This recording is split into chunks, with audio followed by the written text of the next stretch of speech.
Wakey, wakey, hands off snaky. What's up, guys? It's me, Dante, at the Democast with my boy, Matt Cheese Woisnet. How you doing, Matt? What's up? How's it going? Not too bad. Not just for the remainder of the podcast, I'm calling him Cheese because that's always what I call him. Fine. All right, so Cheese. Why do they call you Cheese anyways, just so people know? Because they're in 3 days my freshman year in the summertime. I decided to bring a wheel of cheese into I just kept it in my dorm room, and between practices I'd just eat a little bit of cheese here and there, and that's basically how I got my nickname, Cheese. Is that so? No, I'm just kidding. It's just because I smile a lot. Yeah, this man would be in a tackle, be smiling. This man would get hit, get fucked up, and then he just gets up and it's a big smile and goofy laugh on his face like he is right now.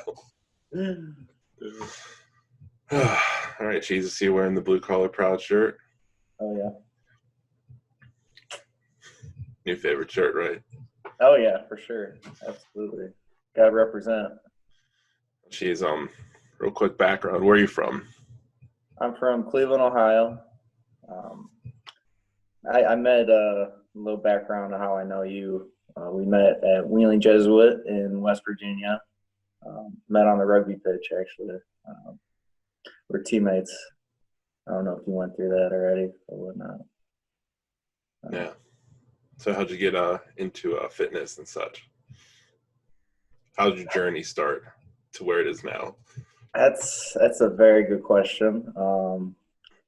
I would say I became big into fitness mainly because of football, actually, because I played football in high school, and I actually started lifting when I was in 8th grade. It was near the end, it's probably, I want to say it was probably, I don't know, March of my 8th grade year.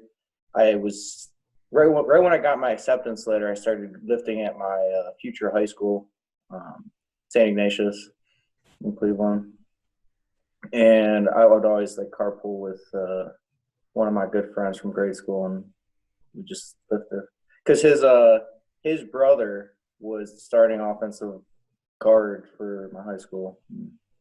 Is that the one that went to Notre Dame? Oh no. That my senior year, my left tackle went to Notre Dame because I was left guard. I was left guard. Left tackle went to Notre Dame. Center went to East Carolina. Right guard's currently at Ohio State, and then right tackle, I'm not really sure. He might be at John Carroll or something like that. Didn't you say one of them did one of them go to the NFL too? Is that what happened? One of them is going back for his 5th year at Notre Dame. I would be surprised if he doesn't make the NFL, honestly. That's all because of you, right? Just going against him at practice. Of course, every time he would mess up, since I was right next to him, I'd get on his case. You think he gives you those accolades? No. He doesn't even know my name. So what about rugby? What got you into rugby then? That's a good question too. So when I went to Ignatius, a little background about my high school. It's probably has about 1,500 kids, all guy school, Jesuit school, and I'm in love with baseball. Baseball was my favorite sport growing up. It's probably my best sport growing up, and I really wanted to make the baseball team at my school. And unfortunately, I got cut. And when one door closes, another opens. And so my freshman year, I decided to try out for the baseball team. Got cut.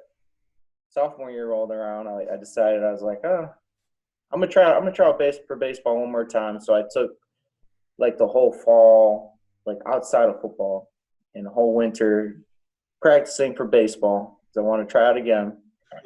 And the funny part was, at the same time, I was becoming really good friends with Dan, DC. And DG. Yeah. Inside joke for you guys. And he was pushing rugby on me. And think about it, an offensive lineman has the opportunity to carry a ball and to run into people and to make tackles. I mean, it sounds like a dream come true. Yeah, you did the math. right when he told me that, I didn't even end up trying out for baseball my sophomore year.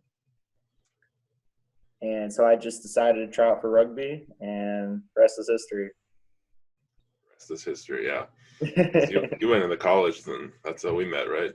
Yep. Mm-hmm. What'd you think of me when you first saw me? Jeez. Oh, man. I actually met – the first time I saw you, I saw you at my high school. It was signing day. And I was like, how in the heck is that guy in college still? I was like, that guy's like 35 years old. I was like, he probably has like three kids, wife at home. That's funny. That's what all the high school kids used to shit talk me for. That guy got like 3 ex-wives, all these mortgages and houses and all these kids. I thought the same exact thing when I saw you. And little did you know, we'd become best friends. Yeah. It's crazy. Just a guy from Cleveland, a guy from Pittsburgh. Yeah, 2 rivals who absolutely hate each other in football. Go Browns. What do you think the Browns? What do you think the odds of the Browns are going to win the Super Bowl this year? Could I say 100%, or is that? What power moves have they made, Cheese?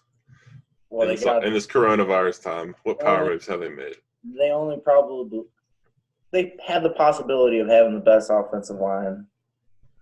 What's that going to do with Baker? Is he going to choke again? Well, if he does, we got Case Keenum, who's Oh, you really got Case Keenum? I haven't been following up. Yeah, so he only took him to the playoffs. I think he took his team to the playoffs 2 years ago. I think we just got him. Or it was free agency. I'm not really sure. With the whole coronavirus, they just haven't really been following sports. He's probably going to start. He'll definitely start over Baker, I think. All that I will say is Baker's leash is very short. Like, come on, you have Odell Beckham, Jarvis Landry, Njoku, and we just signed that tight end, some Pro Bowl tight end. I can't even remember what his name was, but we have the best setup for a QB. So if he doesn't take us to at least 500, Case Keenum's going to. That's what it was like last year too, when he saw Odell and everyone going over there, and then all of a sudden they shit the bed again. It's like, yeah, Browns. Everyone was saying Super Bowl. We couldn't even make the playoffs. Yeah, man. So we won it with you guys. It was 1-1 with you guys with the Steelers. We won the first one. You guys won the second one. I don't remember. I thought we tied, or was that 2 years ago? Probably 2 years ago. Dude, I don't know. It's really messing with my time frame.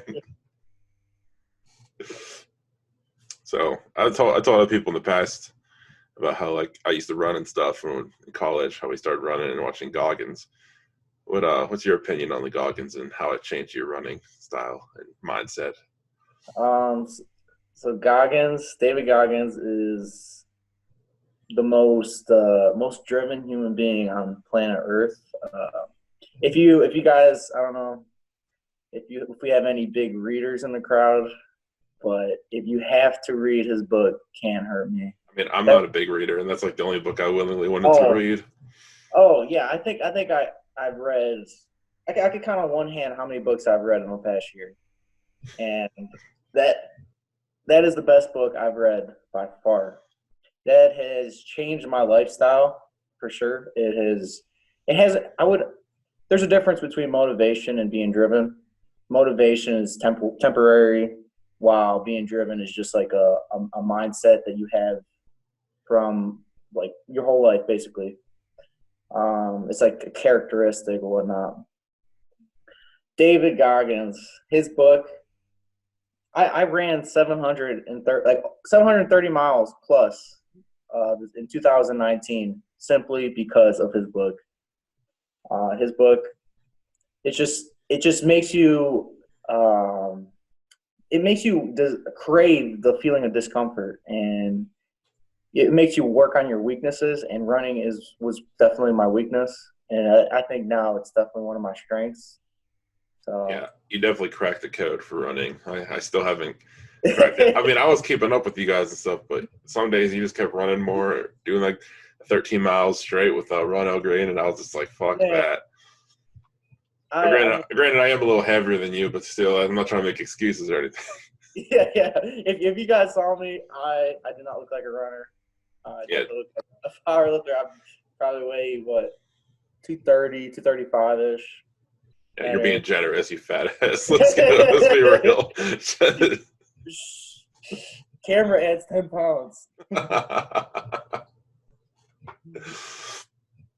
Yeah, but you definitely cracked the code for the mindset. Definitely, you know, what's your take on lifting and stuff too? Where you at that?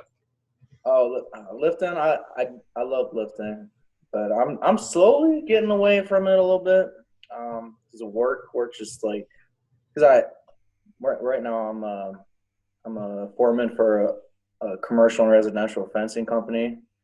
So we're just lifting augers and 80-pound bags of concrete, throwing those around hundreds of times a day.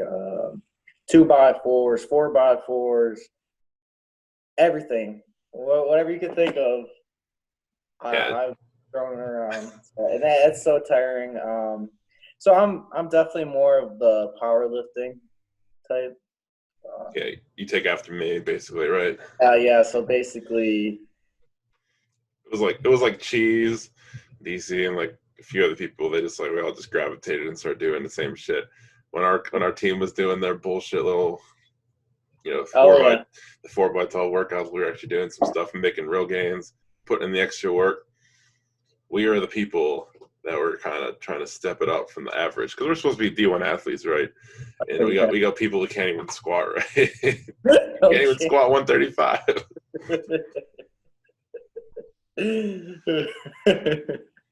Jeez, you want to tell that story? What story? The 135. You can't even squat 135. You don't have to say names. Remember you trying to talk to that chick and she was talking to some other dude and you got some because you Oh. couldn't squat 135. That's the kind of shit talk she says. All I'm saying is you should not. I mean, I guess we all have our own things that we're really good at in life. But if you're a man, I think you should be able to lift a little bit of weight. And let's just say this guy who might have taken this girl away from me, um, I doubt he could squat 95 pounds. I mean, not to judge, but I don't know. Yeah, I get it. Yeah, we had quite a few adventures, especially in college. Yeah, for sure.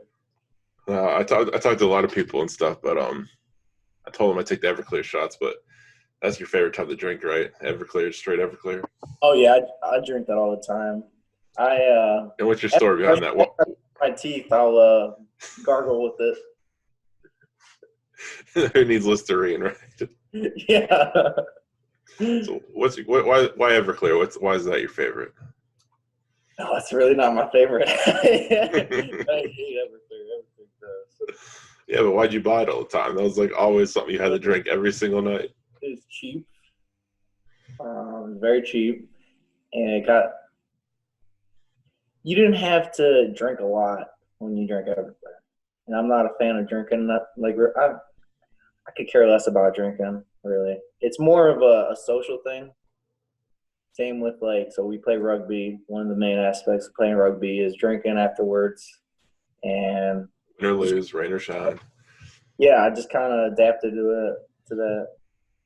Yeah, I remember when I first started drinking Everclear, I definitely topped it on top of other shit, and I got way too messed up. That's You guys always saw it's like, oh, Dante's going home. Oh yeah.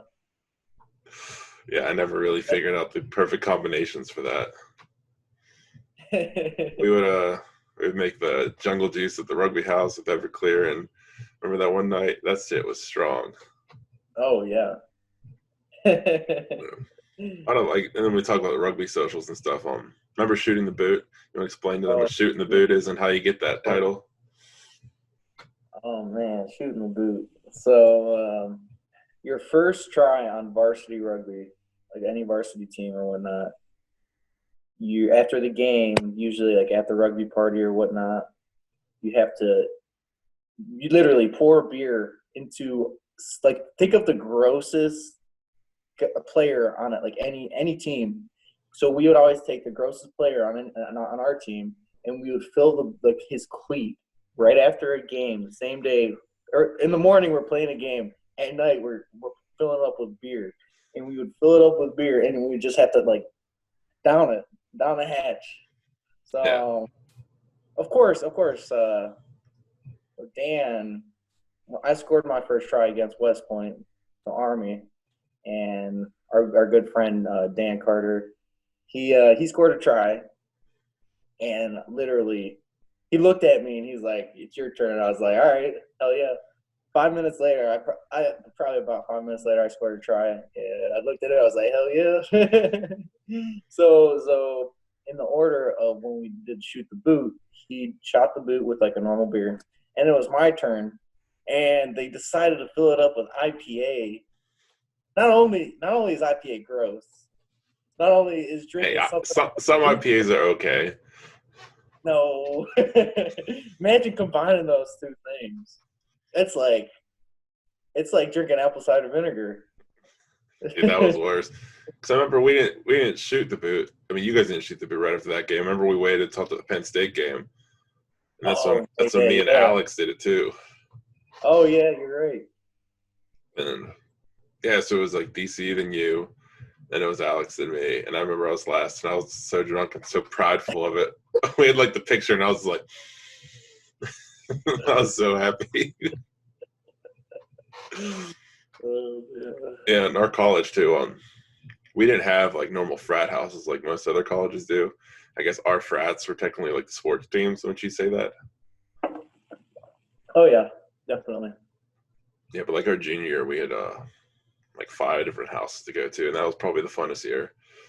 Oh yeah, for sure, absolutely. And Cheese was just 1 year below me, and he just graduated. Like, what was it, last December, right? Yeah, I graduated in December, right before the whole coronavirus pandemic. Thank God. Yeah, so that's right around the. Dude, my 1 year just happened in May, and yours is coming up. It's gonna hit you like it just flies by so fast. Oh yeah, I believe it. I mean, I can't believe I've been graduated for what, 5 months. Mm-hmm. So what about what did you major in then, and what degree did you finish up with? I have a bachelor's in criminal justice, and I have a minor in business administration. And what kind of jobs are you trying to get right now? So I'm trying to become a police officer or possibly border patrol, or even like DEA. I know DEA is usually, you can't just straight up apply for DEA. You usually have to have a ton of experience for that, whatnot. But I really want to become a police officer at the end of the day. Yeah. I know it's it's not a popular thing to do in this day of age, but it's definitely up there. Yeah. So what's like the process of becoming a police officer? And what have you been doing in the meantime to try to get the job you want? I can't even tell you how many police departments I've applied to and filled out. You should see these applications that you have to fill out for each police department. They're probably 25 pages. I'll show you one. I have one right on hand. Boom, boom, boom, boom, boom, boom, boom, boom. And that's all just one application? That's one application. So you take that, and I think I've applied almost like 20 at this point. Yeah, so, man, my hand's like cramping at the end of the day just from filling out all these applications. And, yeah, so first you got to fill out the application. Once you fill that out, you have to – I mean, granted, every police department is different. And plus, you're in Ohio too, so the policies are a little bit different with hiring compared to PA or other states. Yeah. So I got exactly. I got hired in West Virginia, and I didn't even have I could have got fired after they did my background investigation, but I got hired prior to my background investigation in West Virginia. Ended up turning that job down because there's this police department up here that I'm really hoping to get. But we'll find out. So, yeah, you have to do the initial application. Then you got to get approved for that. and you have to take the written test. And if you pass that, you have to take the physical agility test. If you pass that, you have to take a polygraph. That's real deal stuff. They ask you everything that could be self-incriminating in your life. They will ask. How many polygraphs have you taken so far? I've taken 2. And like, what kind of questions have they asked you? Oh. And Cheese is clean as a whistle. Let me tell you, he's clean as a whistle. He's just a little bit of an idiot sometimes. They ask you about every drug. Thank God I'm pretty lucky. I am lucky about that. Not lucky, but I've made the right decisions because I knew that this was going to be a possible, my possible future. I suppose. What else do they ask? They ask, like, have you ever stolen anything? Or if, just like, have you ever committed any crimes, basically? Anything related to crimes, they ask. Like stealing a bag of chips would count? Yeah. Oh, yeah, for sure. Absolutely. Yeah, and then after you pass the polygraph, you have to do a psychological exam. So you meet with a whatever, and meet with the psychologist. And then, so if you pass that, you will have your panel board interview, and that's usually in like City Hall. There's usually, I don't know, 4 or 5 members from the board who will sit in and just interview, try to grill you, basically. So I've been in one of those for Dayton Corrections because I almost took a job for Dayton Corrections facility right before the pandemic hit. Thank God I didn't, because in corrections facilities, the coronavirus is pretty big right now. I mean, yeah. One of the guy in the demo crew, Steve, I talked to, he's a lieutenant at prison in Arizona. He said that they just had a case of corona in the prison now. Oh, wow. Or someone was in contact with it or something. I don't know the exact story, but he said everyone's getting all antsy and such. But he said they aren't releasing prisoners like some states are. He said they shut that shit down. Damn. What about the physical tests? Like, explain some of the physical tests that you do. Guys, I would say anyone in this group could pass a physical test. Give us an example of what one's like. So, granted, every department's different. I would say the baseline for these tests is you have to do 30. Granted, I'm in the hardest division because they do it based off of age. And I think it's like, I don't know. If you're like 30 or younger, it's probably something like this. So you have to do 35 push-ups in a minute.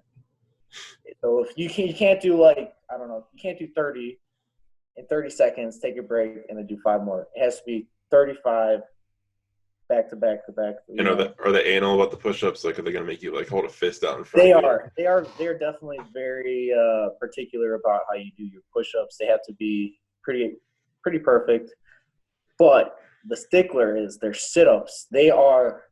They're usually very anal, I guess is the word I'll use, about the way you do your sit-ups. Like, you have to have your hands behind your head. They have to be locked like this. If they become like this, the sit-up won't count. I guess. I don't know. They bust you on that. I guess it makes that much of a difference. I mean, I guess this is a profession where you're under a microscope with everything you do. So I guess it makes sense, but you usually have to do actually, no, I take it back. It's 35 sit-ups too. And then, in a minute. In a minute. And you have to do a 1.5 mile run in like 12 minutes. So it's pretty easy. I did my 1.5 mile run in like 10 minutes and 16 seconds. So that's. You say you're like the fattest one there, and you lap someone and came first or whatever. Yeah. I was when I took my first one, I was probably 230, probably like 5 pounds less than I am right now. And so it was August, pretty hot, and I was running with these a bunch of these skinny guys. Which, if you're a skinny guy and if you're losing in a race to someone who weighs 50 pounds more than you, I don't know. That's pretty sad. Yeah, I But, get that. yeah, Seems so like I started the race, and I would say the first 3 laps I was in last place, and I was like, oh boy, I'm not gonna be able to pass this test because I literally just got done with the push-ups, literally just got done with the sit-ups, and then I just had to pass the running test. And if I passed that, I got my it's like they call it a Tri-C certificate, which I used for my national testing network. It's pretty complicated because there's a 1,000 different ways there's like a bunch of different routes you could go to become a police officer. Well, anyway, so when I started off, I was probably last place. I was in last place for like the first 3 laps. But since I'm a long distance runner, believe it or not, I ran like 15 miles before, and I've ran a bunch of half marathons, whatnot. But yeah. But since I'm a long, like I have a good pair of lungs on me since I train that way. I was just passing people up after the 3rd lap. So it was obviously 6 laps. Around like lap 5, I was in like 2nd place. Yeah, so I think I finished like second or third or something like that, which was all the recruiters were just like, whoa. it's like a movie, like you're in last place. Yeah. You get that motivational music starts playing in the background. You're like dun dun dun dun dun dun dun. Just like a chubby kid beating kids who weigh 150 pounds. It's just like it has nothing to do with your size at all. It has to do with your heart. You know, if you're determined to get something accomplished, you'll be able to get it accomplished for sure. That Goggins mindset, like you said earlier. Oh, 100%. That's exactly what it is. Yeah, and then like you said, your distance. I'm more the sprinter. Yes. You always so. I was like the fastest, slowest looking guy ever. That's what everyone said. Like, how's Dante get those wheels? But I wouldn't last too long. Like, I shouldn't have. That came out wrong. That came out wrong. Like you're best when the game starts. I'm best like when the game's about to end. That's why I always came at. That's why I like going in last because I would have like 10 minutes to play, and I'm like, oh, this is great. Beat up on everyone who's tired. Yeah, and then I can just like sprint away because I don't know why, but remember that one time that one kid, Conley, we made a bet because in college my favorite thing was Panda. I was in love with Panda wheeling. I don't even think it was Panda Express. It was just like the most disgusting, best Chinese food you could ever have. And me and this kid raced, and he's like, dude, I'm going to smoke you. I was like, well, let's put Panda on the line. If we put Panda on the line, I'm going to get extra motivated anyways. And I smoked his ass.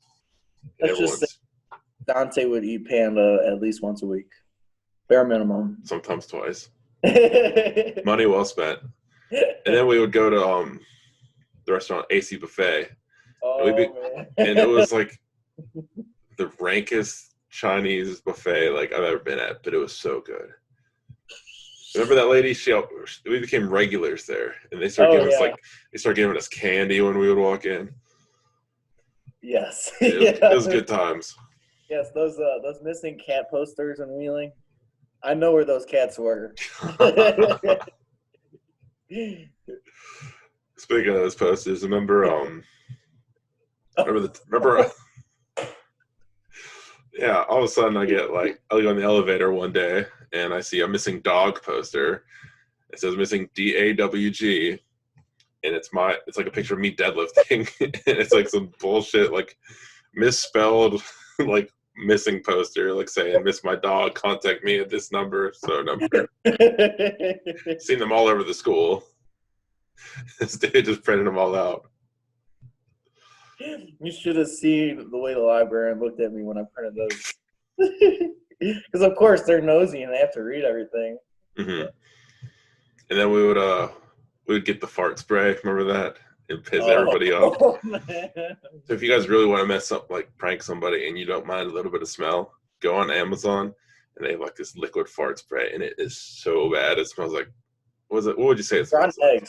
Rotten eggs. Rotten egg. I think it was worse, dude. Great sulfur. and a combination of like, I don't know, like think of sulfur and someone like lighting sulfur on fire. If you can even do that, that's what I would imagine that stuff smells like. Yeah, we destroyed our buddy's room, and he was getting so mad. I think he thought that we actually farted. I think. Yeah, he thought Cheese was getting sick in the bathroom. It was just, basically we were just pranksters in college. We would just always like to fuck with people, especially nights out. That reminds me of how we ran into Ronell the first time and became friends with him. Oh man! Remember that? Remember what happened? Yeah, good old Big John. Yeah. So you want to tell that story? Well, let's just say that me and Dante and I have a friend who is just like Dante, like size wise. He's probably half a foot shorter, so it's Big pretty John. short. So I'd say it's about like 4 foot. And so he never went out with us, but he decided to go out with us this one night because I guess he like bounces in Pittsburgh now or whatnot. Anyway, so he ends up getting in like a fight, and he's getting chest to chest with this guy who's, I don't know, I would say he's 150 pounds. Would you say, Ronald? Yeah, that's probably like somewhere Maybe around there. a little bit less. Skinny guy, and we're like, boy, that skinny guy's gonna get his butt kicked. Little did we know, we ended up like Google searching him, and he won like, what was it, a WBC? Something like Or that, yeah. some boxing. He was like 13-2 at a pro boxing record. Yeah, he's a pro boxer. Like, he's the real deal. Oh yeah. Oh, absolutely. And then he would always, get always some kind of altercation would happen, and then eventually me and Cheese, being our drunk idiots, we went up to him and befriended him. And little do we know, we went to start doing boxing, and that's how we started getting introduced to the Wheeling Tough Man. Yes. Boxing's the best for sure. So what's the Tough Man, Cheese? Give these people a little breakdown. So if there's a way to get all the rednecks in, let's say 150-mile radius into under one roof, and put a ring in the middle of it, and just have people some hillbillies just fight. That's the Wheeling Tough. They do it in every city in West Virginia. They do it in Morgantown, Tough Man, and there's a bunch of different cities that do it. It's basically a rough and rowdy, but we like West Virginia's version. Yeah. If you win, you get like a jacket and $1,000. Yeah, it's different for every, I think, weight class, because like the girls they win like I think it's 200 a fight or something. Yeah, they win money just for winning their first fight. I think it's because there's not enough numbers. But oh yeah, that's exactly it. They need to encourage the girls to fight, because it's hard to talk a girl into fighting, because it's not in their nature. Like for guys, it's secondhand. It comes secondhand. Yeah, you just look at someone the wrong way and you get in their face. Oh, absolutely. Yeah, so you sneeze too loud, they lick it. You get a dirty look. Especially during the COVID times, I'm about to sneeze on someone's face, they give me a wrong look. Oh man. So about the Tough Men too. So we talked to Ronell.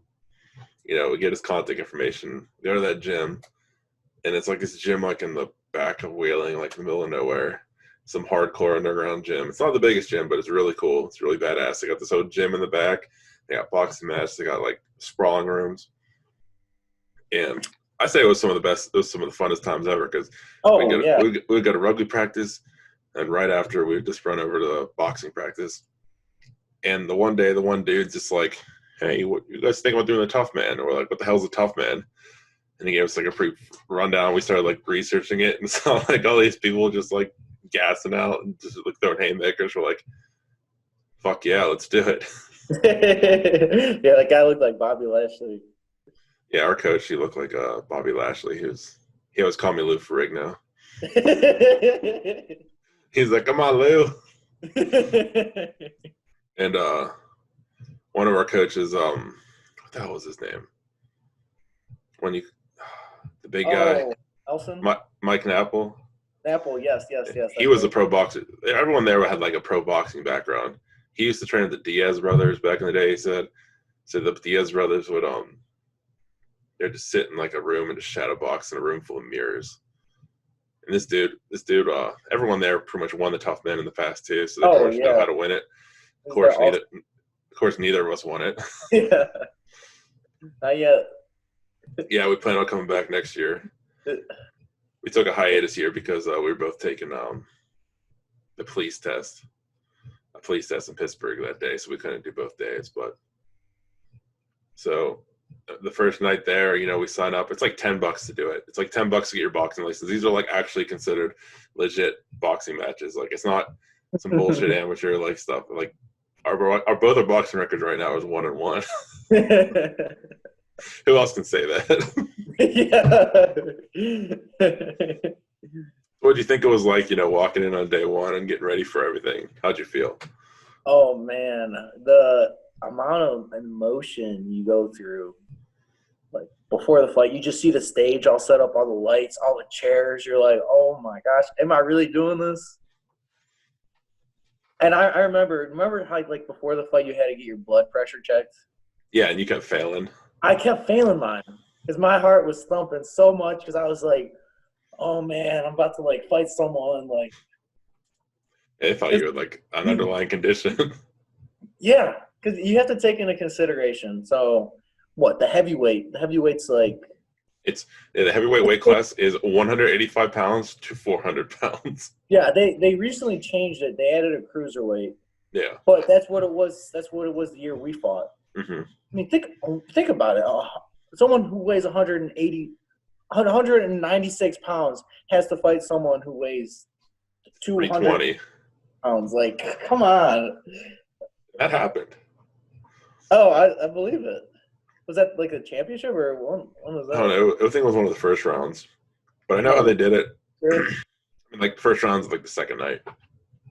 Dang. I know how they did it because I weighed in at like 245 or something. You weighed in at like 230.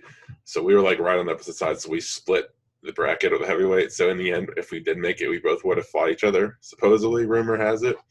That's how it worked out. But I still remember the first night. They called my name as the very first night. Very first fight of the night. And I was like, oh, shit, man.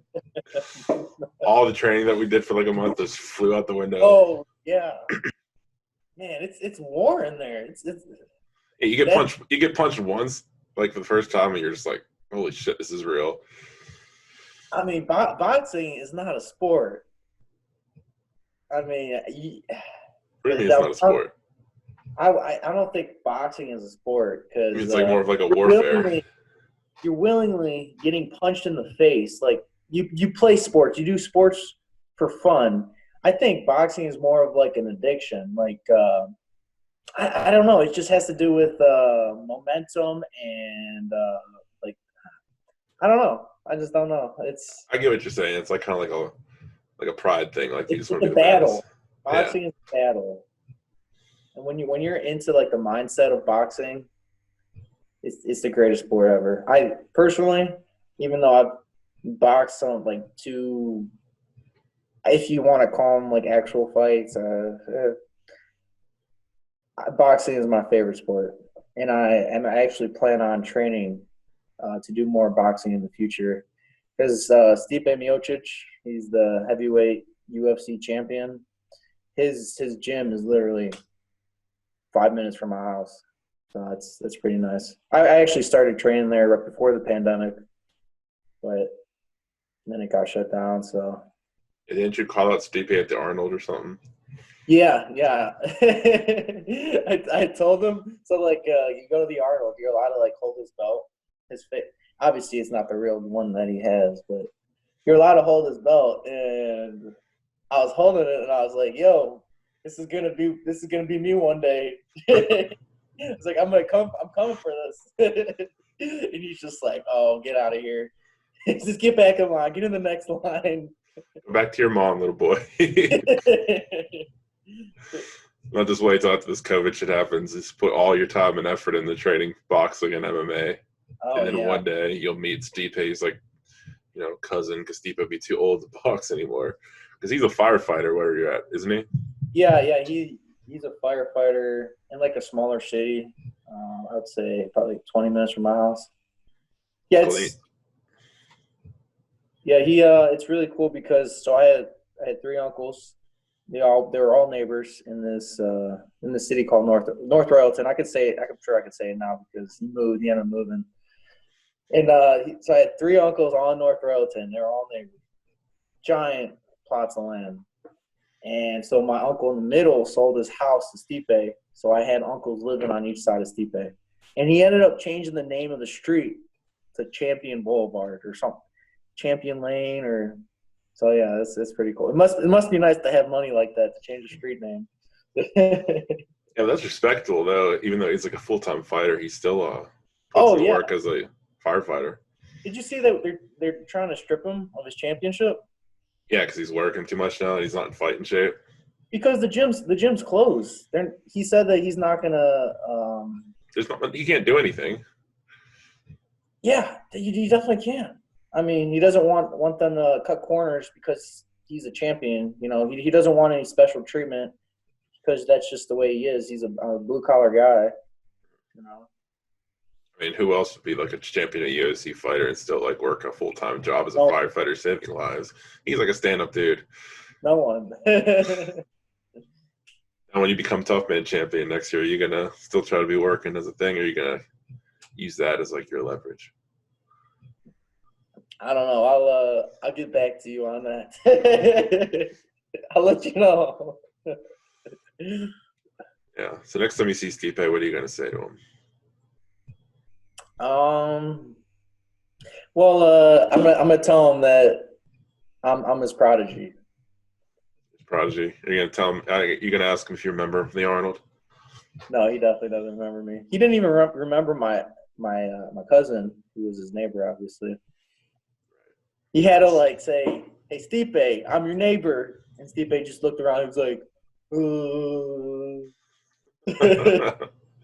he's like, "Oh yeah, that's right."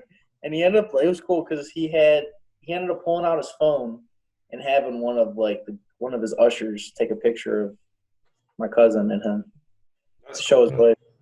At least he's humble. That's all I ask for.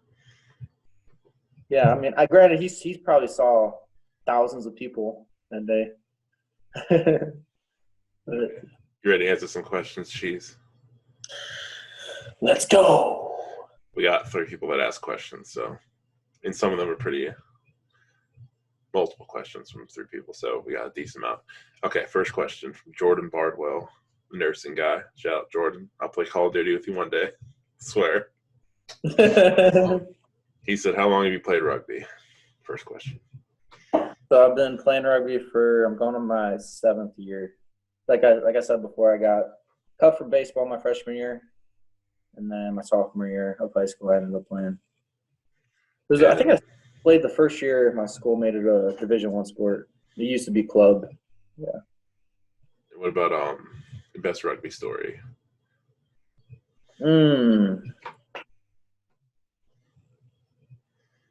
That's a very good question.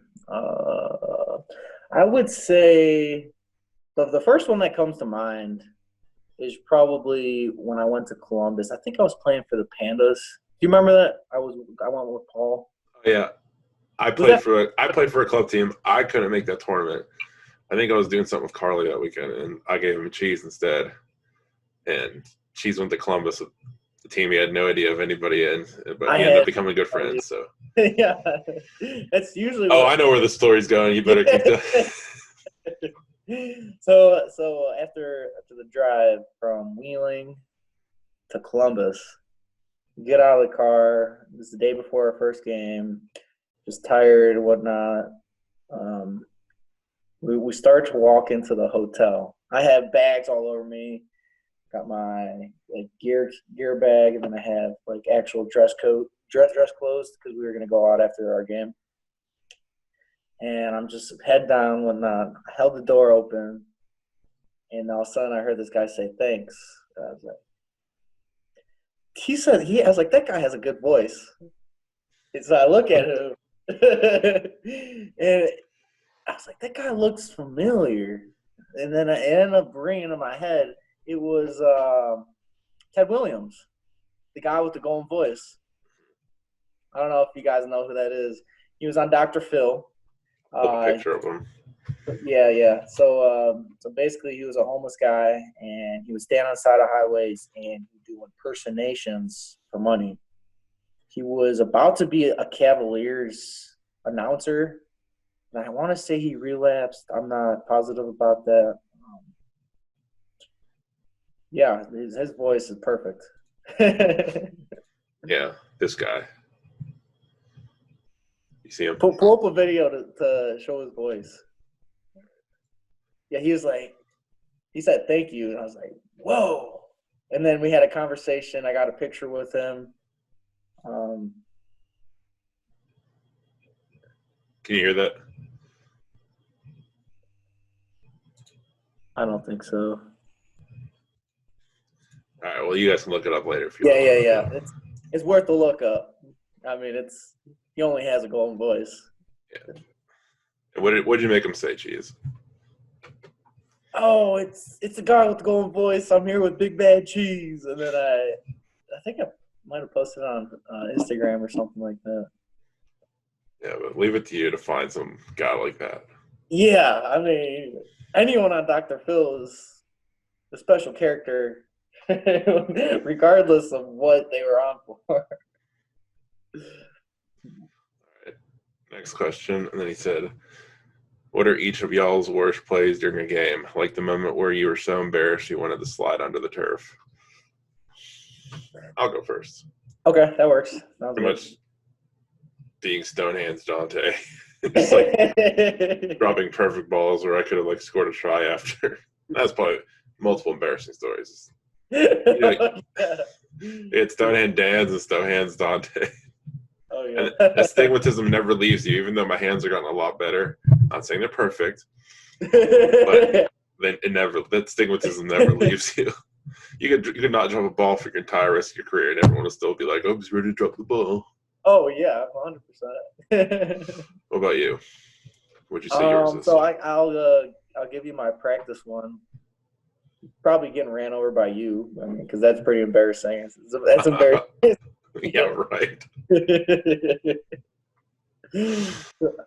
But no, I would say it wasn't necessarily embarrassing, but it was more like demoralizing. It would have been my senior year of high school. We were one of the top teams in the country at the time. So we obviously qualified for the playoffs, and it was the very last game of the year. We decided we were facing the school Xavier out of Cincinnati, Xavier High School or whatever. There's Xavier High School and then there's Xavier College, down the road or something. I thought Xavier was in New York. There is a Xavier in New York too. There's. There wasn't Cincinnati. It was New York. Yeah. So we decided in Xavier. I don't even know if they qualified for the playoffs. They were the worst team in our league. So it was senior night. So my coach decided he was going to keep the starters out of the starting lineup. So second half rolls around. He starts subbing in seniors because everyone's parents are there. He wants them to see them play. He subbed me in, and I was like, oh boy. It's should be just another game because I've never got. Thank God I haven't seriously gotten hurt. With the exception of this, I ended up fracturing my foot because one of my teammates tried to make a tackle and he spun around and just wiped out my feet. So I ended up fracturing my foot just in time for prom, just in time for graduation, just in time for the state championship game and playoffs. But I ended up playing in the state championship game. I just made sure I taped up my leg. I basically had a cast on with that tape at the end. That was like when I played with my MCL brace. I casted that shit up, and it still hurt like a bitch. Cheese also played a game on a whole sevens tournament, which if you guys don't know what sevens is, 7-on-7s. It's 7-minute halves. and they have like tournaments on weekends. And Cheese came in and played a whole tournament the day after he got his wisdom teeth out. He's like Chipmunk City, swollen teeth, stitches and everything. We hear some dude on the sidelines on another team. He's like, I just got my wisdom teeth out last week. I still can't play. And Jesus is like, hold my fucking jockstrap. I was thinking in my head, like, not that bad. Come on. Yeah, quit being a puss. I had a bunch of cotton balls in my bag. I mean, just your mouth. I was using those off guard. All right, next question. This one's from Christian Sin Lopez, the push-up king. I don't know if I know you're new to Demo Crew, but this guy does crazy push-ups like every day. But has he done the Sally Up challenge? I don't know. It's a good one. Christian, you heard him out. Cheese called you out with Sally Up. Can you still do the Sally Up? Yeah. I actually just did it today. The whole thing? Oh, yeah. All right. Christian, you heard it here. Cheese called you up to the Sally Up push-up challenge. Let's see it. All right. Well, here's this question. If not rugby, what other sport would you have taken up? Boxing. Boxing. Okay. And what's your take on fitness and marijuana? Unpopular opinion. Yeah. She's pretty biased towards this one, so. A very unpopular opinion.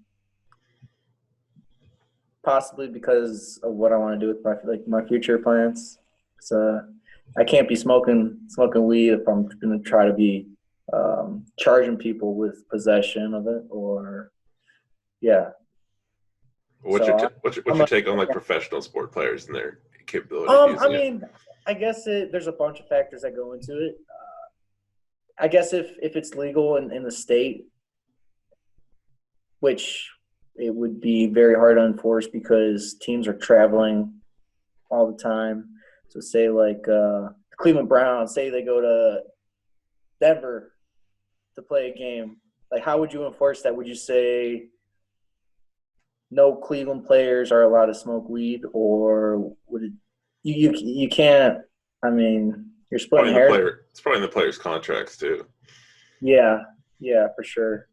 But I just am not a fan of marijuana. I just haven't met someone with a strong work ethic. I mean, I haven't met someone with a strong work ethic who smokes weed multiple times a day. I mean, once, a couple times a week.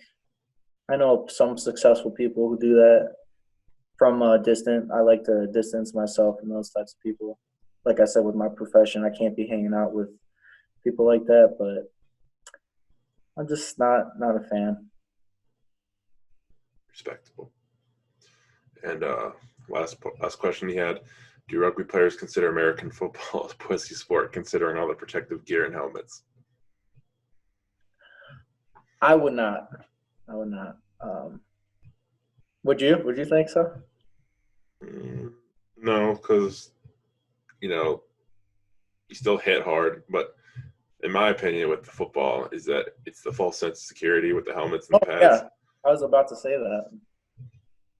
So, like, people always be diving in for tackles. The thing about rugby is you can't tackle high, or else it's a penalty, and you can't like dump people. It's like if you pick them up, you got to put them down like softly.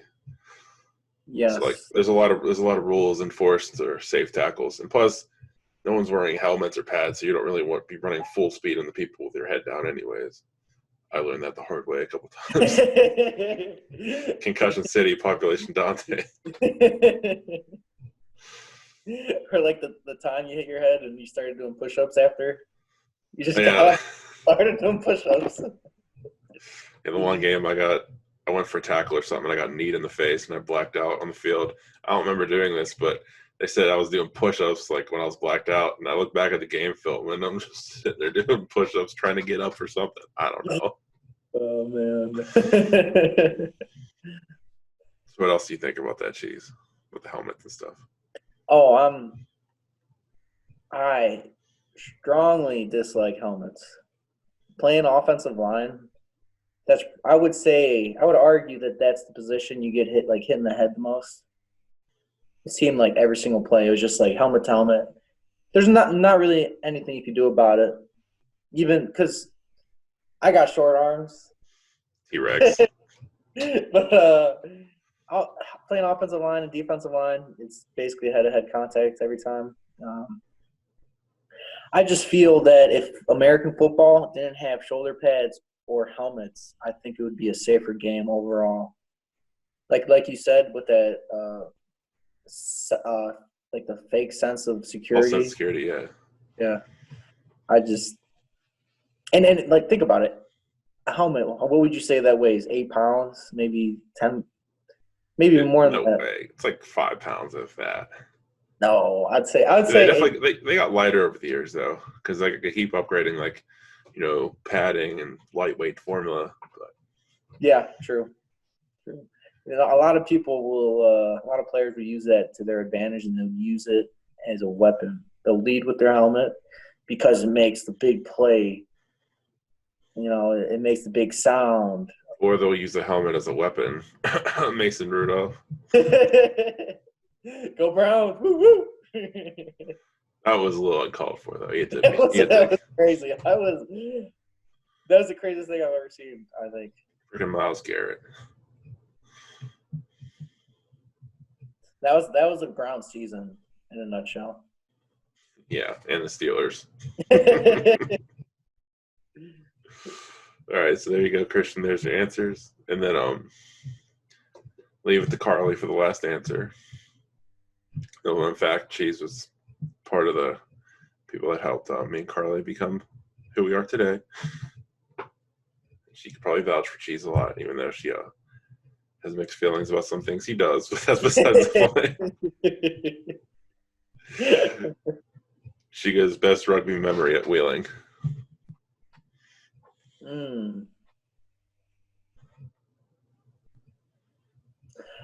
I really like the one of shooting the boot. That was a good memory because we had some kids' parents were there, and they were we would party with the parents, getting in on the action. I was just like, all right. And the best part is no one gave a shit the parents no, there either. Absolutely not. I'd say my best rugby memory is when we beat NDC. Remember that game? Oh, yeah. My junior year, your sophomore year? Yes. And it was because of me. I got the penalty at the very end, which got us to make the conversion kick. Oh, yeah. I didn't even know I got the penalty. I was just trying to poach the ball, and then they like illegally hit me or something. And I don't even know. That whole thing was like controversial. It very was. That's why their coach is so mad. He's so butthurt. Yeah, they're good. I would always see him because he lives over here, because that school is like 30 minutes from my house, and he would always just bring it up. And I was just like, I don't care, man. Yeah, it's sport. It happened a year and a half ago. Come on, you got to move on. It's got to focus on the present. Right. Yeah, we played in a conference with like pretty much every team was in the top 20 in the whole nation. Oh yeah. Arguably the hardest. It didn't help. I mean, we were in a good position, but didn't help that we were had a new coach pretty much every single year. Yeah. And we always had to start from ground zero, and like we started with a good foundation, but poor decisions made by the school just led the team in a downhill spiral. But oh well, like you said, don't live in the past, live for the future. And then Carly's next. I did think of something, like a story of like school. Yeah. One of my favorite rugby memories was, I want to say I think it was my sophomore year, the Penn State game. It was right before halftime. I ended up making a tackle into I tackled the guy out of bounds, and I ended up hitting my eye. I actually still have a dent like right here. But I ended up hitting this guy out of bounds, and it ended up being halftime after that. And I just remember sitting on the sidelines during halftime. I just felt my eye. I just felt my heartbeat in my eye. It just kept getting bigger and bigger and bigger. And near the end of the game, I could not see out of my eye because I don't know. I had the biggest black eye, but it was perfect because Halloween. Oh, that was your freshman year. That was my. Oh yeah. yeah, Yeah. That was your freshman year when you were Rocky. Halloween was right around the corner. Didn't have a Halloween costume, so I ended up being Rocky Balboa.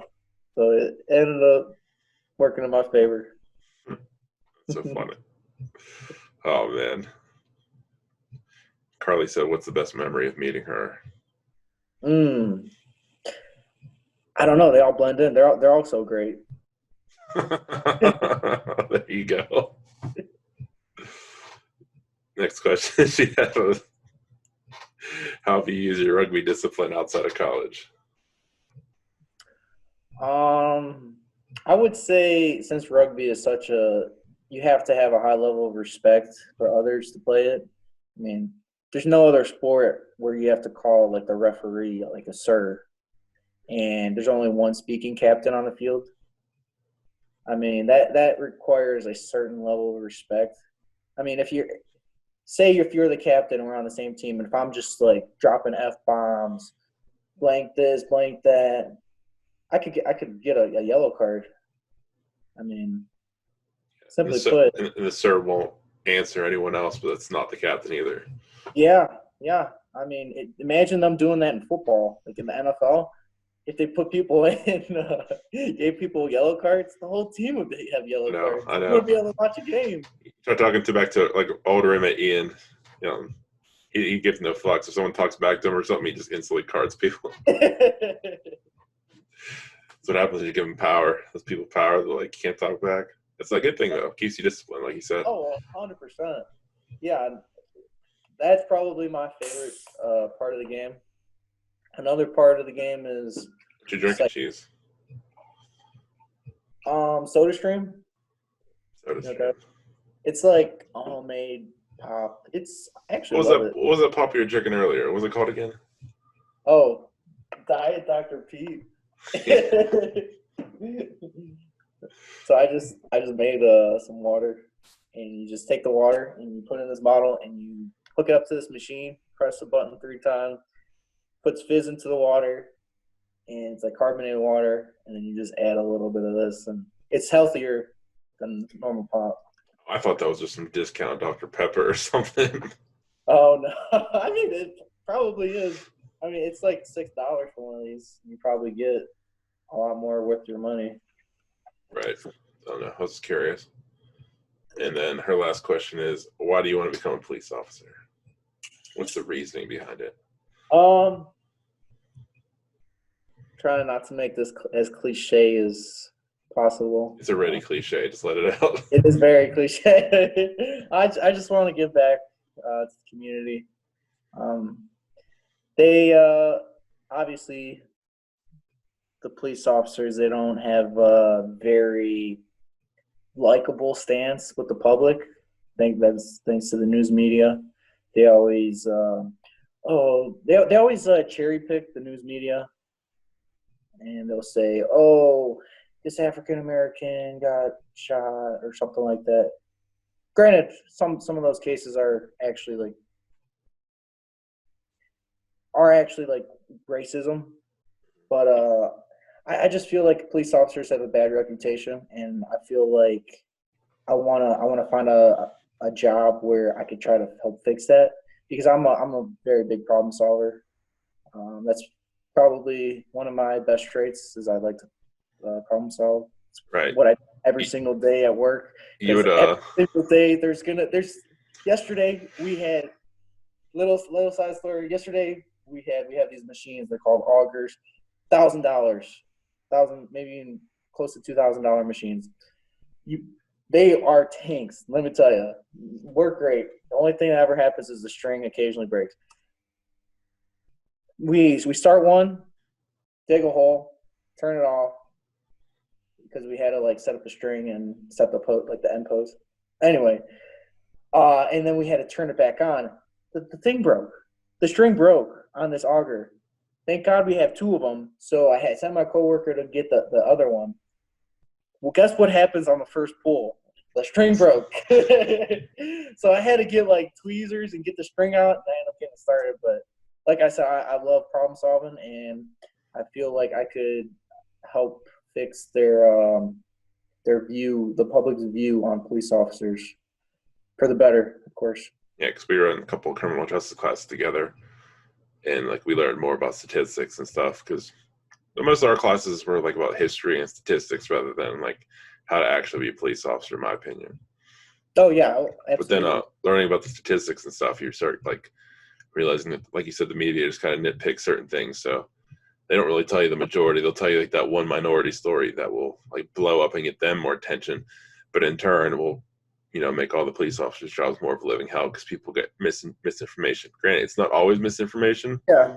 But it's not always as bad as like the media says it is. Granted, all crime's bad and everything that happens bad is bad, but you know what I mean? I mean, every death is a disaster at the end of the day. Yeah. Like, another reason why I want to be a police officer is it's kind of like a rivalry between me and my father and I, because my father, he's a firefighter. He's actually about to retire in July. And so I want to be a police officer, obviously. And so he went to the other all-guys high school in my area. He went to St. Edward. Very good school. And I went to St. Ignatius. So it's more of it's part that adds to the fire, I guess. Just keep that family rivalry going. 100%. You want to be the better Woisnet. Oh yeah, of course. Who wouldn't want to be? That's great. It's like I'm like with my dad, except I'm failing school, get D's and F's so I can lift heavy weights. So, my dad actually said that one of my powerlifting meets. He said that on power meet. Oh man, that's so funny. He's like, "Come on, you better lift this shit. You give me D's and C's. You can better fucking lift this heavy weight." Hey, but I still passed. I don't even know what GPA I had. But you definitely took school a lot more serious than I did. I would always skip school to go to the gym. Dude, you it's crazy. What? It's crazy. Like, school is all time management. I just never put any time into it. That's all I never did. I did the bare minimum. I barely did too. I didn't have time to put into it because I was working. True. I was running. I was playing rugby. I was boxing, and I was doing school. I just never gave a shit. I just school just never was for me. You definitely picked up school a little more, but like how I got in school, like if I put the work in that I would do at my job right now that I did in school, I would have probably straight A's. The reason I'm doing good at this job right now, I'm one of the top performers and stuff, is because I'm getting paid for it. I have to do it. Oh yeah. But for school, if I can just get the minimum and fly by, I'll just do that because some of it is just whatever to me. If it's not going to help me in any career in the future, then criminal justice classes I did pretty good, but all the other ones I was kind of just like, eh. Yeah, those classes are pretty easy. A lot of the classes at our school were easy. Yeah, we kind of got lucky too. Well, I'm not saying lucky, but the school was like kind of shutting down towards the end, so like they had to fire a lot of people and restart a lot of curriculum. So we didn't have to do like long ass senior theses and such, and we weren't required to do internships, but I did anyways to count as a class. I never did. It was good. I definitely should have. If I would have been there the full time, I definitely would have did one in like Christmas time. Right. Yeah. Interning with the cops, we're doing ride-alongs and stuff was good to get interpretation of what it's like. But you could honestly just do it any day. If you call the police department and say, like, hey, can I get a ride-along? They could probably hook you up. Yeah. That's what Dan did.